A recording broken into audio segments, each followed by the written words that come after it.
Hi, Siobhan. How are you today? I'm great, Eileen. How are you? Good, good, good. When we were talking, we were thinking we'd talk a bit about anxiety.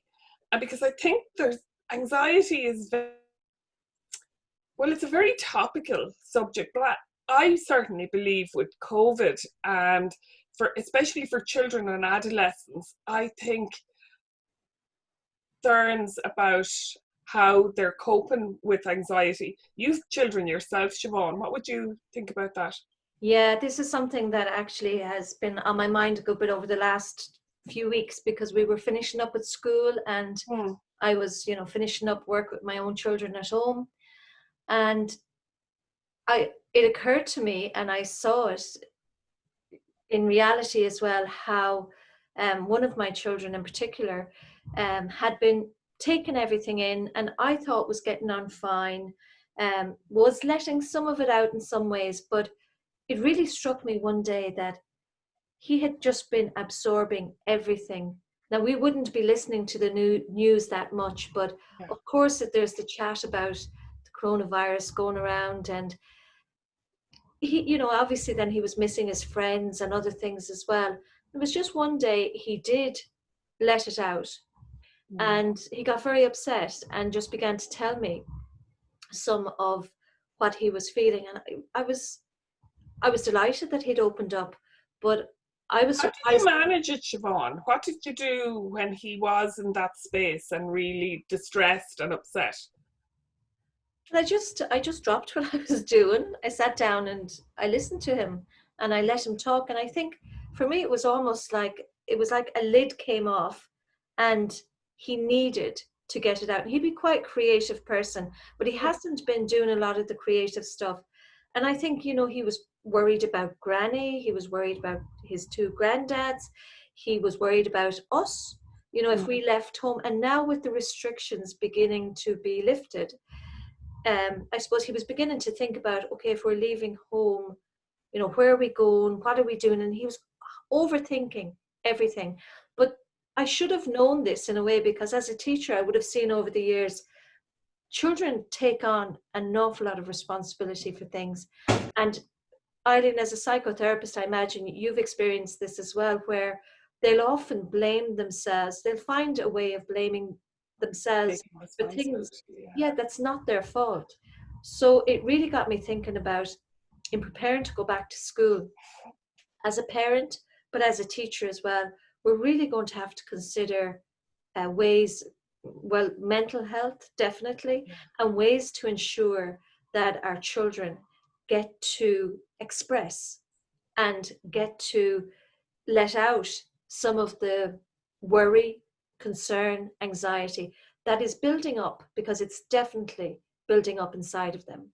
Yeah. What I really liked, Siobhan, and what you're describing there is when this happened to your child, to be able to just literally down tools and sit with him and listen to him and not to go into fixing mode, because I think a lot of the time when a child is upset or whatever, we go into fixing mode and maybe, come on, we'll go to the shop and we'll get this or we'll give you this or whatever.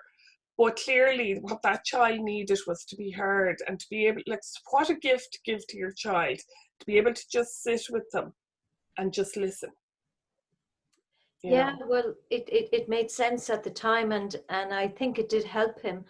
But one thing that I think is nice, but I have a little bit of concern about it recently is, I've heard some people talk about how heroic our children have been and how wonderful they have been during this time, which I absolutely agree with.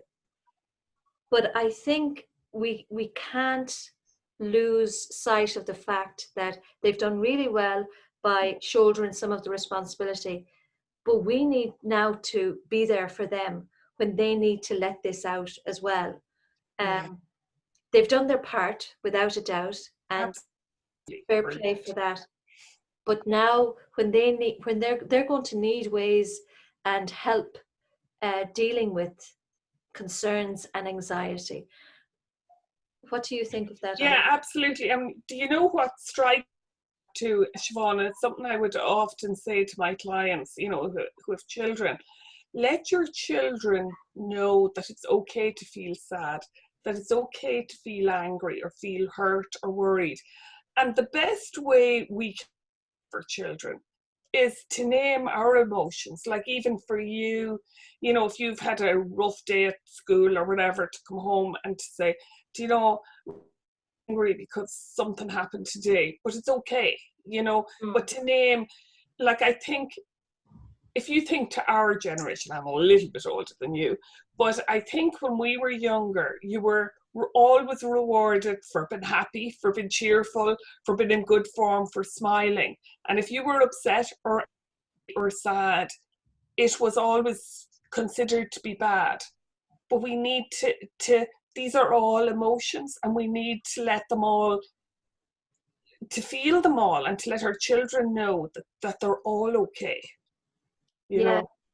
And in returning to school, and possibly for parents now over the summer holidays, I'd be thinking it'll be really important to get children expressing, either through talk, either through writing, either through physically doing something, because it's going to, what's gone in has to come out. Has to come out, yeah. It has to come out. Yeah. Coming to mind is a quote from Carl Gibran, and he says, our anxiety doesn't come about the future, but wanting to control it. And how much on children to control this COVID? You have to wash your hands, you have to stay away. And this word social distancing, it cracks me up, I have to say, because to me it's physical distancing. It's not social distancing. We can still connect in other ways socially. Yeah. I think the word social distancing, I think, is very limiting. And if it's limiting for me, what's it like for a child? Yeah, and I think in relation to that quote that you said there, and when I think of my own son, how he was so concerned and worried about Granny and Granddad, and how he's keeping that inside and probably might be afraid to express it in case he worries us more or upsets us, or because I know this is the way that a lot of children think. They don't want to rock the boat really in any way, and they're trying to deal with it. But these are huge, big emotions and huge, big scenarios they're trying to deal with. And big responsibilities too, Siobhan. Like if you think of your children, when have your children ever had to shoulder the amount of responsibility that they have now? Responsibility for themselves, for keeping others safe, for like, it's a huge thing for children. Yeah. It's a huge thing for us. I think one thing that will help them, and is some of what we're planning for with the return to school, we do it already in our school, is we put a huge emphasis on getting them to ask themselves in every situation, what can I do here? Because I think what becomes really overwhelming is the fact that these concerns are great, but the feeling of helplessness. But is there something you can do? So if we give them the chance to express, for example, I'm worried about Granny and Granddad. Okay, what can you do? Is there something you can do about that? And even it could be write them a letter, draw them a picture. And in that, it's given them the opportunity to get it out, get out some of that concern, because that's crucial. Because Eileen, I imagine in your line of work, you've seen what can happen when that concern is not given a voice.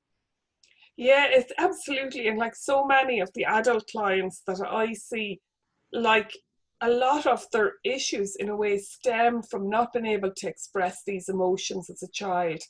And that's not a fault of their parents or peers. It's the way it was then. Like, people didn't realize the importance of of being the role model. You think you need to be the role model as in the happy person, but then the role model as in naming what you're going through. And it doesn't mean in naming it that you're giving responsibility to your children. But if you're afraid of something, if you're angry, name it with them. Then they have that in their emotional language that and our emotional language is so valuable. And like, from my experience going down to your school, was it last year or the year before? Last year, I think. like, you know, there was so much of that around the place, even in the little quotes and that. It was just lovely. It really made an impact on me that day, you know. That's nice to hear, Eileen. I'm Mm. thinking that this is something that we Irish especially have to be very mindful of, because I had a friend from Australia, and I used to always really admire how whenever I'd ask her how she was, it was never I'm fine or I'm great, because they were usually actually the words that I would use in spite of how I was feeling. That was just the tape recorder repeating Yeah. that all the time. But she might say, I'm sad. And I think, oh, should I go? What'll I do? She said, it's all right. I'm just sad. I'm just sad, just come in and sit with me. And she was always so on the ball with her emotions. And I thought, that's not really the way. We do it. No, no, but What has come into my mind is my nephew is in Australia. He's an Australian boy, like he grew up there. And he's 12, or he's 12 now, 13. And I remember when he was 5 or 6, his mum telling me how he had been upset about something or he had been angry. And they were doing mindfulness in school from kindergarten. It always impacted on me when she said it. He was able to say, "Ma'am, because I have ouchy feelings in my stomach and I need to breathe." And I thought, there he for 6. If he was able to connect in that way, whoa, just brilliant. We do a good bit of mindfulness now and grounding in the school. Yeah. And I think those practices are going to be more important than ever now in September. I remember one of our students actually saying once, when she had stood up in front of a large crowd to sing, Mm. and I asked her, had she been nervous? And she said, well, I was, but I just grounded myself. And when we teach children these techniques and give them opportunities to practice, it's amazing then when you see that they can apply it right at the time that they need it. Yeah. Siobhan, I wonder, would it be useful if we finished up with me sharing 1 or 2 tools that I would use with clients? Would that? Absolutely. I think it'd be very helpful for parents and teachers alike as well.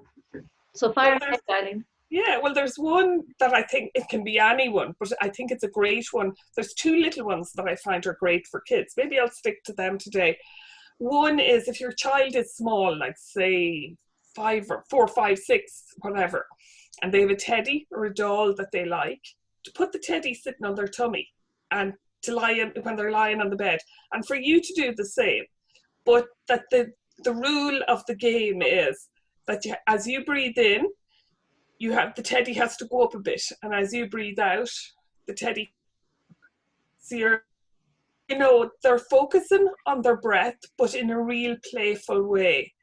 And I think that play with children, as you will know, I'm speaking to the converted, really makes a difference, And then if it's an older child, or sometimes I'll use this one with an adult, it's to visualize that you have a red balloon in your tummy. And when you breathe in, you're blowing up the balloon. When you breathe out, you're letting all the air out of the balloon. And to do that a few times. And that one an adult can use. I'm not going to bombard people with a load of them now, but they're just 2. And look, if anybody wants, our viewers want to know any more about them, please let us know in the comments. We'll happily share more. Absolutely. Eileen, a pleasure to talk to you again, as ever. You, Siobhan. Have a good day. You too. Bye-bye. Bye.